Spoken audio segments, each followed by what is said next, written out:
So in this SeatGeek tutorial video, I am going to be showing you guys how to buy comedy show tickets here on the SeatGeek application. So once SeatGeek's opened up, either go to the bottom left and press on the home screen, or right beside that, press on the magnifying glass, go to the top, search for whatever comedy show if you're looking for something in specific. But if you go back to the home screen here, then go to where it says browse by category, press on view all.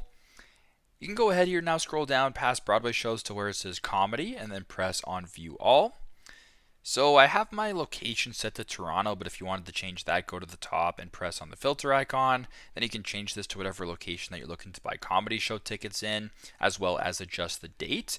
Now for here, you have a bunch of different comedy shows at your disposal, right? You have Shane Gillis, you have Ricky Gervais, you have Nikki Glaser. There's a whole bunch of different comedy shows that you can look to buy that are being presented here on the SeatGeek application. So very straightforward, very simple. This is how to buy comedy show tickets through SeatGeek. Thanks again for watching, and I hope this video helps.